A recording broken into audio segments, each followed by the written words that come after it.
Hey, I'm Jimmy Trammell. Welcome to the Tulsa World Scene podcast. I have a couple of special guests today I've known for a long time.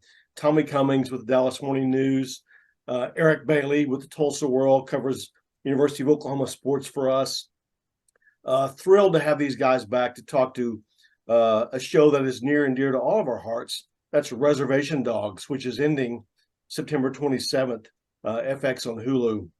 Guys, I know we all hate to see this come to an end, but there's also something to be said for going out on top. And I know we all love this. What are you guys' thoughts about the show ending this year? I want to miss it. I really am. I mean, this was something that I look forward to every fall, and you knew it was going to come to an end at some point, but this was something that I really enjoyed and looked forward to. And it just this season went by too fast. It really did. Every week, every Wednesday or Tuesday night for me, Tuesday at 11, I was looking forward to the drop. And it really has gone by fast, but you're right. It's going out on top. And I just want to thank Sterlin Harjo from the bottom of my heart for bringing this to my life and bringing this to Native people, because it means so much to a lot of people. And I think years to come, we'll be talking about this. We'll be talking about the characters, and not only the four main characters, but the whole cast, everyone involved. And it meant a lot to my life and to my kids too. Me and my kids can talk and laugh and joke about, all the jokes, all the storylines, because it's a piece of my youth, and it's a piece, it links a lot of generations together, and it's been a fun ride. I'm gonna hate to see it go too.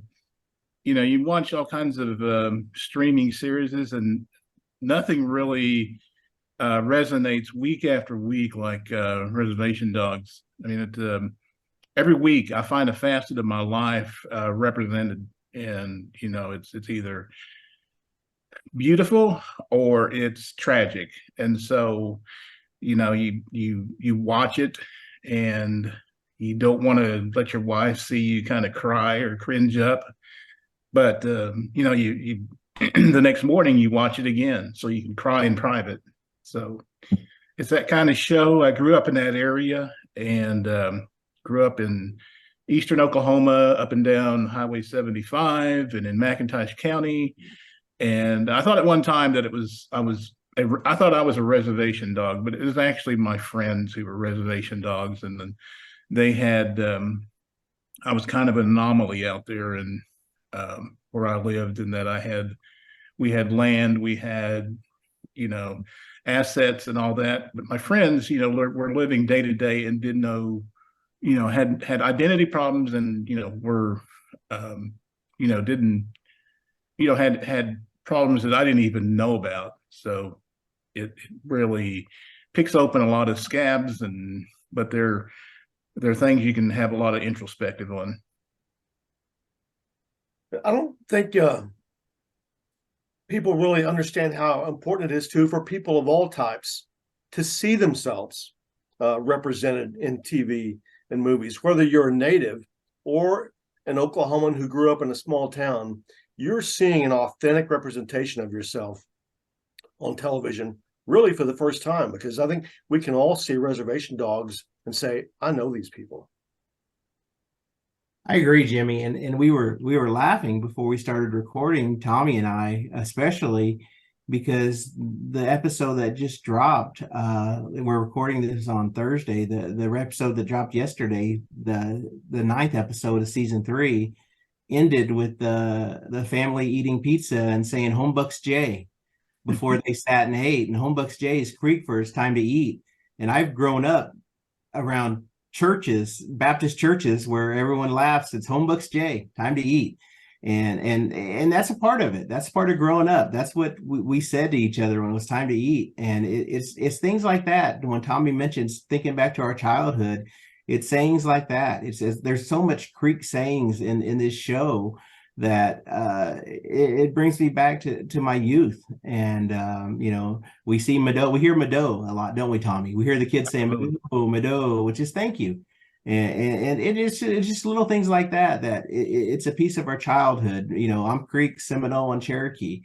And I hear those words, and they're not always the good words. We hear the bad words too, and I laugh because I hear some of those words said in this show that just to make me laugh. And my wife will say, what word is that? And I just kind of, it's a word. So, but that's what Sterlin Harjo does when he put this show out. I mean, there's inside jokes in this show too, and natives understand it, natives get it, and it's funny. It really is, and that's what it really makes me feel special, because it portrays, it brings laughter and brings joy to me, and that's what I enjoy the most about this show, because it really touches my heart. It really does, kind of like what Tommy says. It really does goes deep into your feelings. It really pierces your heart, because it really touches your soul, because you are native. It really hits you hard.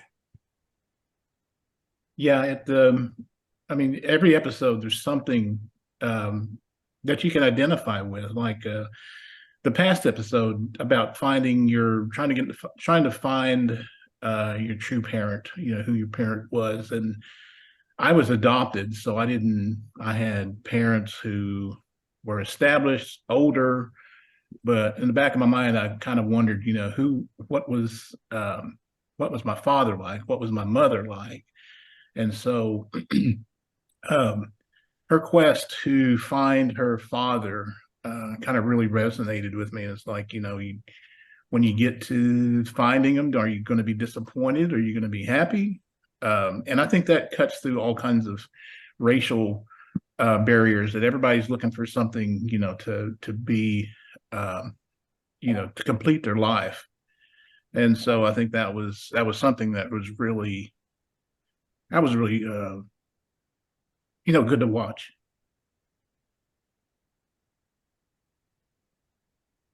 Yeah, I thought the new episode where Laura meets her father was really fantastic and well done. I mean, you're really dragged along for the ride as a viewer, and you want Laura to be happy in meeting her father and to have a relationship, but she proceeds with caution the entire time with her father, Ethan Hawke, and you don't know, like, is this going to be a one-off and they never see each other again, or how's this relationship going to go for those guys?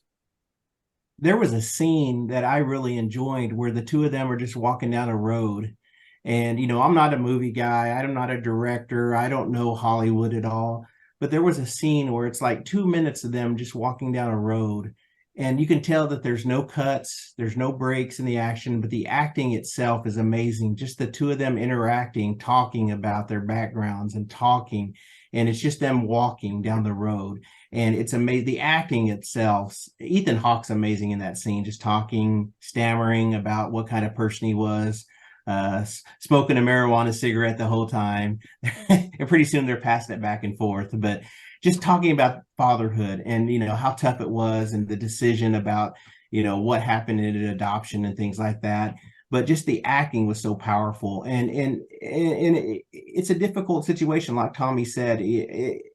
I just can't imagine. And it was really powerful. The acting was powerful, and it really takes you into it just engulfs me, and I'm lost in the acting and lost in the powerful storyline in that point. And that scene alone really gripped me. And it goes back to, not only is this a great TV show, but the acting itself was big. Just that scene alone, that 2 minute scene where they're just walking down the road, that was pretty incredible to me in this last episode.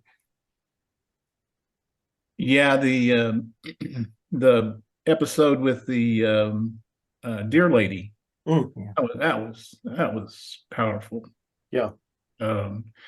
My parents had gone through boarding school. My dad had a positive experience out of his, but my mother didn't talk about hers. But I think there was a little PTSD involved, and they never really spoke a lot about it because they were far removed from it. They were very older when they adopted me, but I could tell that there was a certain amount of, even with friends of mine in the community whose parents went through that, there was a lot of trauma that a lot of people don't understand, and a lot of people felt ashamed of. And so, Sterling, he captured it. Yeah. Going back to the Laura's dad for just a second, when I don't want to ruin it for anyone, but when she sits in her car at the end after the meeting, I was curious, and I won't ruin it. Is she going to break down and cry in that car? Or is she just or something else going to happen? I won't say what did happen, but I thought it was such a powerful moment just for her to sit in the car after meeting her dad. And then I agree with Tommy. The boarding school episode was just fantastic. It was really powerful and incorporated more than just a show. It goes back into the history of boarding schools.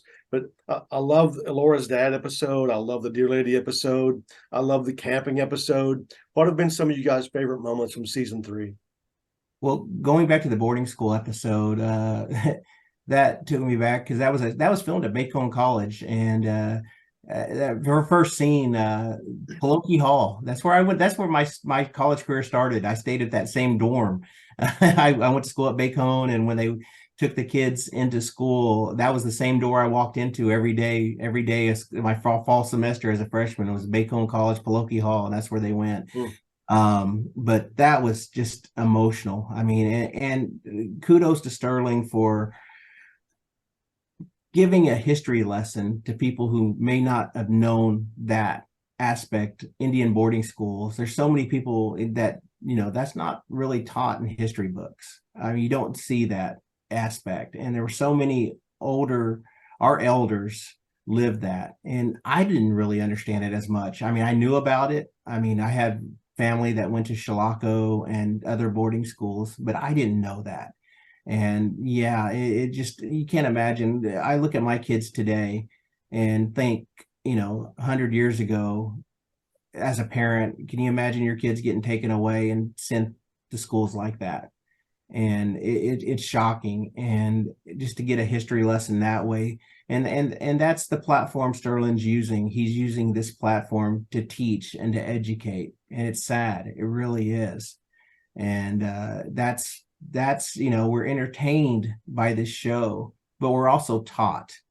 And that's why Sterlin Harjo, and not only him, but everyone involved in this show, he's the leader, but everyone involved in this show should be applauded, because they're they taught us. And I thank them so much. But that episode, I appreciate so much. And the camping episode, that was good, because and there's a lot of episodes like that Native Americans don't talk about their feelings enough. And I'm guilty of that as well. I really am. We don't talk about our feelings enough. And I got a kick out of it when Cheese handed the stick to everyone. The elders and all the uncles got there, and they shared their feelings. And next thing you know, they're all crying, and Cheese is kind of just, huh? So I got a kick out of that too. And so yeah, every episode's emotional. It'll make you laugh, like Tommy said to start this. These episodes will make you laugh, they'll make you cry, they make you think. And what else can you ask for out of a great TV show? Yeah, both of you guys follow me on Facebook, I know, and I kind of bare my soul on certain episodes, and I can't think of one yet that I haven't had some sort of emotional attachment to. And so it's, like I said, I grew up in that area. I knew the people. These people don't change generation after generation, it seems. There's always the same, same angst and same search for identity and purpose and all this, that everyone has. It's just not just Native Americans and not just Creeks. It's the same thing. But Sterling does an incredible job of drilling down and touching your, very nerves of what makes you feel that way.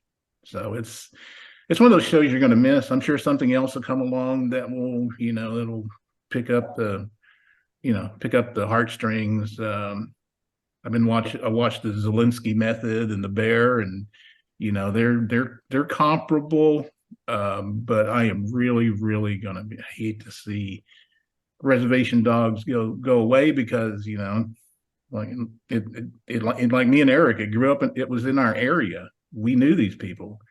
It's like, who had a camera on us when we were back then, because we're going through the same things. And we had friends like Jimmy all our life that you see in White Steve. It's it's just amazing. I think Sterling, it's just, when you're in that area, Holdenville, Eufaula, Wetumpka, Okmulgee, and all that. It's amazing to know that all these situations are the same. From one community to the next. It's more than just dragging Maine on Holdenville, Seminole, and Wewoka. It's like there's a lot of emotional baggage that comes with with having friends like these. It's funny, they filmed the flashback episode at Pete's Drive-In, and Pryor was turned into a Sonic, and that is where people turned around to drag Maine back in the day. So some real history there. But Sterlin has hinted that this is not the end for some of these characters. They could continue in other things going forward, other projects. So let me put you guys on the spot. Who do you want to see of these characters in another project moving forward?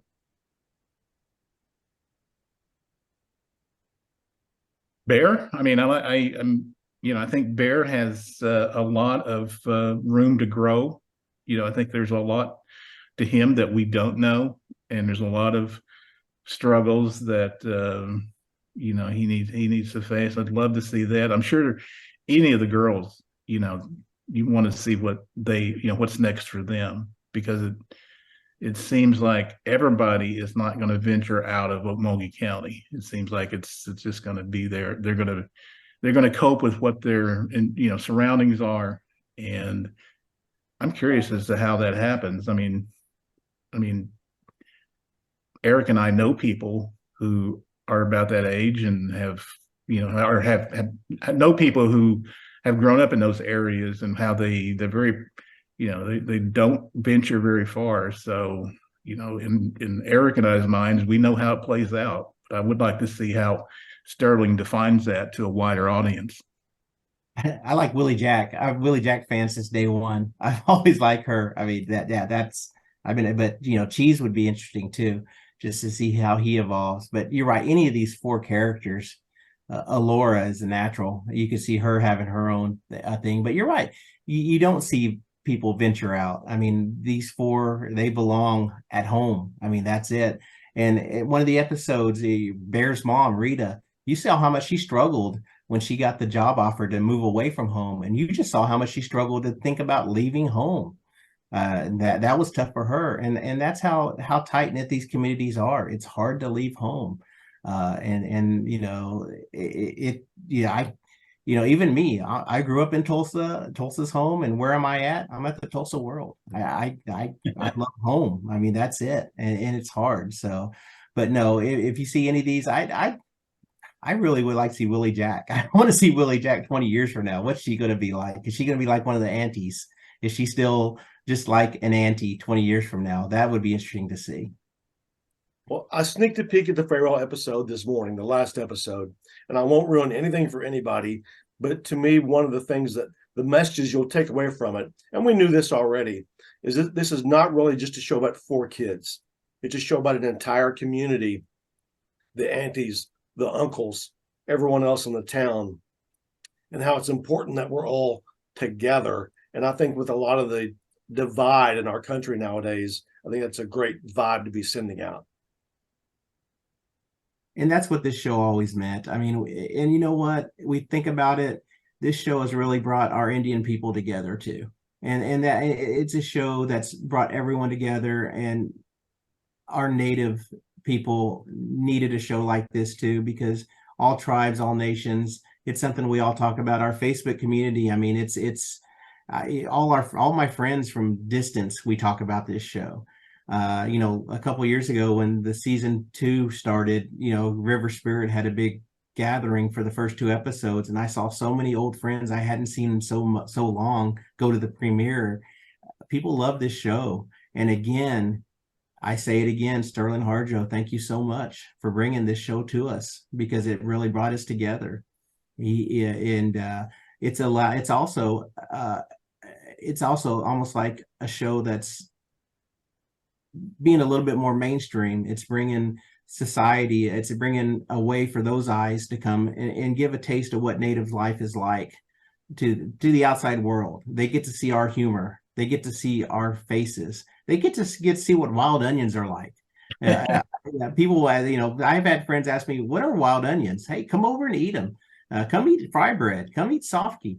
Come try it. The grape dumplings. What are grape dumplings? Hey, you just come over and try it. Hey, this is my offer too to Sterling Harjo. I don't know if you're ever going to listen to this podcast. Come over, Jimmy, Tommy, all the three of us, Sterling Harjo. Come eat Indian tacos at my house. I live in Owasso. Sterling, anytime, open invite. Come eat Indian tacos. Just hey, one night we'll go in the backyard, sit at the table, with Indian tacos.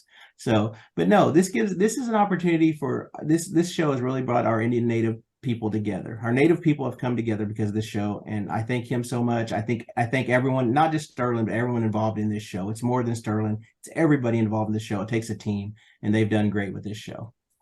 Do you know how to make Chattahoochee? Tommy, you'll show me how, right? It seems like a very long process. One thing I want to come out of, and I don't know how much time we have, but I would like to see, Yellowstone has made it to network TV only because of the Hollywood stoppage, work stoppage. I just wonder how this would play on, network TV. And I would think this would take it to another level, or maybe not. I wanted to ask you two guys how you think that would play. Yellowstone as it's got its own kind of audience, but do you think there's a big enough audience to sustain Reservation Dogs as a network program? I would just wish for that, just for an exposure standpoint, if nothing else. But now I know some episodes were airing. I don't want to get the network wrong. Over the air on either FX or FXX for a while. I don't know if they still are, but yes, I'm down 100% for that for exposure purposes. I agree with Jimmy. If you can just get the exposure, I think that's important. I think that critics love this show. I just wish, and I'm surprised, but I just wish it got more national awards nominations. I'm shocked that it didn't. I think that's the big thing. I know that the actors were on Jimmy Kimmel Tonight Show. I just wish there was a little bit more national exposure. But hey, small steps. But I just wish there was more award exposure. That's what disappointed me the most when you don't get the Emmy Awards and some of those. I think that's what disappointed me the most this year. I hate the timing of the strike, but because this should be a victory lap, the farewell season with interviews for all the cast and everyone else. But because of the strike, they're kind of prohibited from talking about the show, which, more power to them on the strike. But man, bad timing for publicity purposes. Yeah, I want to remind everybody that if they want to hear more of the Creek language, tune in to Bass Reeves, Lawman, that's coming up. Yeah. Friend of mine, Edwin Marshall, is the one of the consultants, and he wanted to make sure that he and Taylor Sheridan wanted to make sure the Creek Muskogee language was prominent and accurate. And so that will be a big part of the Bass Reeves show, that there'll be a lot of Creek spoken on Bass Reeves. And we all know that Bass Reeves, big in Eastern Oklahoma, is one of the first Black marshals back in the 1800s. And I think that's another show that's worth a watch. Well, thank you guys for coming on the Tulsa World Scene podcast with me. Children, cover your ears for a second. Thank you, shit asses, for joining me on this podcast today. And if you watch Reservation Dogs, you know why I went to the curse word there. But guys, thank you so much. Really appreciate it. We'll sit around and talk about Reservation Dogs some more sometime. Thank you. Awesome.